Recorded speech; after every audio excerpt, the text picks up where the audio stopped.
गुस्सो बाहि वांगुरु आहे जेको पहिरीं पाण खे सारे थो पोइ दुनिया खे। पर शांती उहो दरिया आहे जेको ॿरंदड़ दिलनि खे बि थधो करे छॾे। ओम शांति। इंसानु जॾहिं अंदर खां कमज़ोर हूंदो आहे, नंढड़ी ॻाल्हि ते बि टुटी पवंदो आहे, कंहिंजी ॻाल्हि दिलि ते लॻी वेंदी आहे, फौरन गुस्सो अची वेंदो। छो? डाउन बैटरी वटि रद अमल हूंदो आहे, पर ताक़तवर रूह वटि समझदारी हूंदी आहे। हिकु भेरे स्वामी विवेकानंद अमेरिका में हिकु हंधि विया जिते मुख़्तलिफ़ मज़हबनि जा ग्रंथ रखियल हुआ। बाइबल मथे रखियल हो ऐं गीता सभिनि खां हेठि। उते कुझु माण्हू खिलण लॻा, ॾिसो तव्हांजी गीता जी का अहमियत ई नाहे।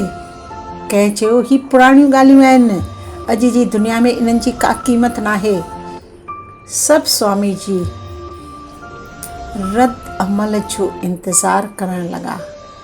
हाणे शायदि गुस्सो कंदा, बहस कंदा, चीखंदा, पर स्वामी विवेकानंद ख़ामोश रहिया।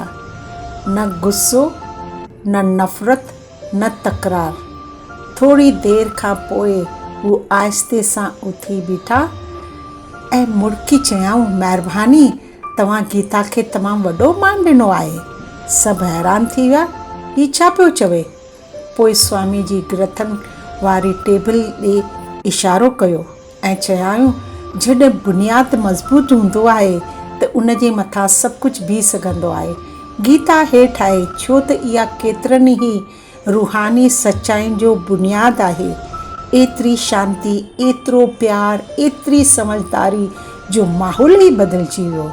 जेके माण्हू खिलंदा हुआ उहे ख़ामोश थी विया। जिन दिलि आज़ारी कई उहे इज़त करण लॻा। ही आहे अंदर जी ताक़त। जेकॾहिं साॻी हालत में को आम माण्हू हुजे हा, शायदि गुस्सो करे हा, शयूं टोड़े हा, वुरण लॻे हा, पर जंहिंजे अंदरि 7 गुण जाॻियल हूंदा, हू हालतुनि जो ग़ुलाम न थींदो, हू हालतुनि खे बदिलाए छॾींदो। शांती कमज़ोरी नाहे, शांती सभिनि खां वॾी ताक़त आहे। गुस्सो माहौल खे सारे थो, पर शांती माहौल खे बदिलाए थी। पर छा सिर्फ़ु इंसान न, जानवर बि प्यार सां बदिलजी सघजनि था। अचो अॻिले हिसे में ॾिसूं मुहबत ऐं रूहानी ताक़त जो इहो अजीब असरु। ओम शांति शांति शांति।